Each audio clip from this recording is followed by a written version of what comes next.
Hello. Habari za siku tele. Wana Dostaja, karibuni tena siku ya leo kwenye channel yetu ya Dostaja Daily Tips. Endeleeni kusubscribe, endeleeni kushare video zetu na kulike. Na kama kuna mtu ana maswali zaidi, anaweza kanicheki. Namba yangu ya simu ipo hapo. Unaweza kugusa link, pia kuna group, you can join. Natumaini mko salama, naendelea na majukumu yenu kama kawaida. Wajawazito mnaendelea salama, wanaendelea na malezi. Wagonjwa natumaini Mungu anaendelea kuwafanyia wepesi. Siku ya leo nitaongelea mada ya kuhifadhi maziwa. Kukamua na kuhifadhi maziwa ya mama. Napenda kuleta hii mada kwa sababu kuna watu wanakuwa wanajifungua, anatakiwa kurudi kazini lakini hajui afanyeje ili mtoto aendelee kupata maziwa yake kwa wakati. Kama tunavyojua, inashauriwa kunyonyesha mtoto maziwa yako tu kwa miezi 6 mfululizo. Ukiweza, jambo hilo ni heri. Usipoweza, kuna utaratibu pia mwingine wa kuweza kumpa mtoto maziwa mengine, lakini ukiweza kuwa na maziwa ya kutosha ukakamua, ni jambo la heri. Sasa, kuna namna 2 za kukamua maziwa ya mama. Kama uko kwenye mazingira ambayo unaweza kununua pampu, nunua pampu. Kuna pampu ya mkono, lakini kuna pampu pia ya umeme. Unaweza kutumia hizo pampu. Lakini kama huna uwezo, unaweza kutumia mkono. Lakini sasa, zoezi hili linahitaji sana usafi. Linahitaji usafi kuanzia vyombo. Kama tunavyojua watoto wachanga wanakuwa na vyombo vyao ambavyo tunatakiwa kuviosha vizuri kwa maji ya moto. Vivyo hivyo hata chupa hizo ambazo utatumia katika kuhifadhi hayo maziwa inatakiwa uwe umezisafisha vizuri na maji ya moto. Kwa hiyo unatakiwa umesafisha mikono yako na vyombo unaviweka katika usafi, na maandalizi ya kukamua yanatakiwa kuanza kama ifuatavyo. Kama unatumia pampu, una maana unavyonunua ile pampu utakuwa umeelekezwa namna ya kuitumia. Lakini jitahidi kuwa unaisafisha wewe mwenyewe. Usimwachie sijui dada au nani kukusafishia pampu ama vyombo vya mtoto. Jitahidi sana kuweza kushiriki hilo zoezi wewe mwenyewe. Ama vioshe kwanza alafu zoezi la kutia maji ya moto unaweza ukamwelekeza mtu, lakini hakikisha unavisafisha wewe mwenyewe. Twende kwenye point, jinsi ya kukamua maziwa. Baada ya kuosha mikono yako unatakiwa uoshe na ziwa pia vizuri, lioshe na maji safi. Ikiwezekana maji ambayo yana uvuguvugu pia lioshe vizuri. Lakini unatakiwa kuwepo katika sehemu iliyotulia. Unatakiwa umerelax sana. Kwa sababu bila hivyo, ukiwa na tension, maziwa yanaweza yasitoke, alafu ukaanza kupaniki, inakuwa sio poa. Kwa yule anayetumia mikono, tengeneza umbo la C. Kidole gumba kikae juu ya titi, upande wa juu, hapo kifuani, na vidole vingine vitakaa chini ya titi. Kwa hiyo unakuwa kama unalifinya kutoka huku nyuma kuja mbele, ili ukusanye maziwa ambayo yanatoka huku kifuani kuyaleta mbele kwenye chuchu. Utaendelea hivyo, na unavyokuwa unaanza inawezekana zoezi likawa gumu kidogo, yanaweza yasitoke mengi sana, lakini ukiendelea kukamua, kuna sensi fulani ambayo inakuwepo kwamba maziwa yanakamuliwa na yatatoka. Ni sasa na mtoto anavyokuwa muda wake wa kunyonya umefika, anataka kunyonya, huaga maziwa yanajaa. Kwa hiyo hilo zoezi la kukamua vivyo hivyo linakuaga hivyo hivyo. Ukizoesha kukamua maziwa yako ndivyo yatakavyokuwa yanatoka mengi. Lakini pampu, ukitumia pampu wala unatumia za umeme inakuwa rahisi sana kwa sababu yenyewe inavuta tu. Unavyokuwa umeweka kwenye chuchu, sawa, umeegesha kwenye chuchu vizuri, maziwa yale yatakuwa unatumiwasha pampu yako yanajikamua. Wala ambao unatumia mkono, pampu ambayo ni ya mkono unakuwa kama unaminya. Kama umeshaona mtu akiwa anajaza upepo wa baiskeli kwa kutumia pampu, unakuwa kama una press. Kwa hiyo ina maana kuna pampu ambazo unakuwa una press, yanakamua maziwa yako yanakuwa yanatoka. Lakini muda ambao unatakiwa ukamue maziwa, kuna masaa fulani ambayo unaweza ukajikuta labda umetoka kazini, kwa mtu ambaye kabla hujaanza kazi. Nianzie kabla hujaanza kazi. Ule mwezi mmoja kabla hujaanza kazi kwa wale ambao wanafanya kazi. Tunapewaga maternity miezi 3. Miezi yako 2 ushanyonyesha vizuri, ule mwezi mmoja kabla hujarudi kazini, anza zoezi la kukamua maziwa yako.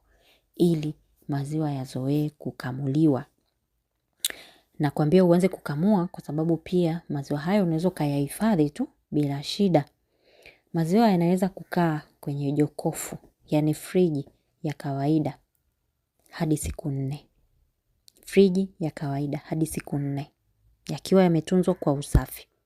Lakini kwenye freezer, kama unagandisha kwenye freezer, maziwa yanaweza kuhifadhiwa miezi hata 4 au 6. Kuna watu wanakaa na maziwa mpaka mwaka mzima ameyagandisha. Lakini unatakiwa utumie chupa ya kioo au plastiki ngumu maalum.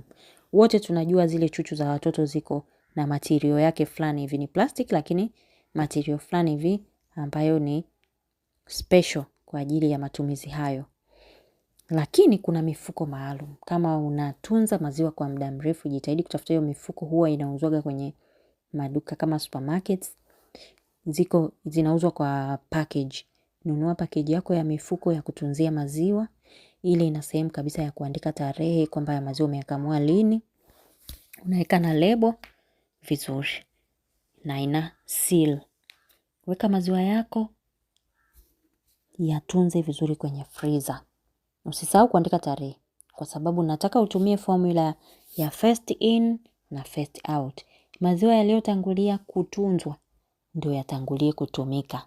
Hayo ambayo unaendelea kukamua yaendelee kutunzwa, yale yaliyotangulia kuwekwa kwenye freezer anza kuyatumia. Nasema hivyo kwa sababu unapokuwa sasa umeanza kazi, labda ni mwezi mzima umeanza kukamua maziwa yako, umeyafreeze. Unapokuwa umeanza kazi labda ile asubuhi umenyonyesha mtoto wako vizuri.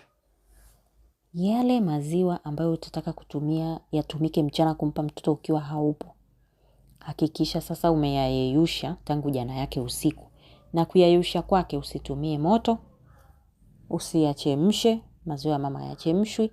Unatakiwa utoe package yako ambayo unajua kwa mtoto wangu kwa siku nzima hapa nikiwa sipo anatumia maziwa kiasi gani. Na ndio maana tunakuwa na zile chupa za kuanzia miezi 30, miezi 60, miezi 120. Unatakiwa ujue kabisa ratiba ya mtoto wako anatakiwa kunywa maziwa kila baada ya masaa mangapi, na utoe packages ambazo anatakiwa kutumia. Kama umeyafreeze kutoka freezer, yatoe kwenye freezer usiku. Weka kwenye friji ya kawaida, ule ubaridi wa kawaida, yataanza kuyeyuka yenyewe usiku kucha. Lakini hakikisha unaandaa chupa yako ya maji ya moto, yanachemshwa, yanatunzwa. Na unampa maelekezo huyo mtu ambaye anabaki na mtoto kwamba, na maana angalau ashajua ratiba ya mtoto kwamba labda saa 3 anakunywa maziwa, yale maziwa yanatakiwa yawekwe kwenye chuchu yake na yadumbukizwe kwenye maji ya moto. Usichemshe, usimicrowave maziwa ya mama. Kuna virutubisho utavipoteza. Kwa hiyo tunawekaga kwenye chupa, then tunadumbukiza kwenye maji ya moto tu. Container yenye maji ya moto, yale maziwa yatajipasha, yatakuwa kwenye uvuguvugu wa wastani ambayo mtoto hataungua, atakunywa. Lakini mfundishe namna ya kuweza kutesti maziwa kama yamepata moto. Anaminya kwenye mkono, sio kwenye kiganja. Geuza mkono, kiganja kitazame chini. Sawa wa nyama ya kawaida ndio unaweza kutesti maziwa kama yamekuwa na uvuguvugu wa kumtosha mtoto. Lakini unaporudi kazini jioni, usisahau kuoga kwanza, osha maziwa yako. Kama utamnyonyesha mtoto kwanza, then endelea kukamua maziwa ya kuhifadhi kwa ajili ya siku zinazoendelea uko mbele ya safari. Lakini hakikisha maziwa unayoweka au unatunza kwenye zile chupa ama ile mifuko usijaze mpaka full, kwa sababu maziwa ya kiganda yana tabia ya kutanuka. Kama unatumia chupa kutunza, hakikisha unaacha nafasi ya juu kidogo, kwa sababu yanapoganda yanatanuka, au kwenye ule mfuko uacha nafasi kidogo pia pale juu ili yanavyotanuka yaweze kupata nafasi ya kutanukia. Hapo nadhani tumepata picha. Kwa wale ambao unasema labda uko mazingira ambayo hayana fridge kabisa, inabidi uanze zoezi la kukamua maziwa alfajiri. Hata mimi alishanikuta na nilifanya hilo zoezi. Unaamka mapema, saa 10 asubuhi unakamua maziwa, ndo unayaacha kwa ajili ya mtoto. Ili angalau mtoto apate angalau maziwa hapo mpaka saa 4 saa 5. Kama kwa wale watu waliobarikiwa maziwa mengi, unajikuta unaacha chupa zako umezipanga hapo vizuri. Mtoto ana kazi ya kunywa maziwa. Lakini kwa wale ambao wanakuwa hawawezi zoezi hili la kukamua, sasa itabidi umwanzishie mtoto either maziwa ya kopo. Kwa wale ambao hawana mazingira ya kupata maziwa ya makopo, wako wanaowapa watoto maziwa ya ng'ombe, lakini tena hilo ni somo jingine. Manake maziwa ya ng'ombe yanatakiwa yadilutiwe kwa kiwango fulani, hautakiwi kumpa mtoto maziwa ya ng'ombe kama yalivyo.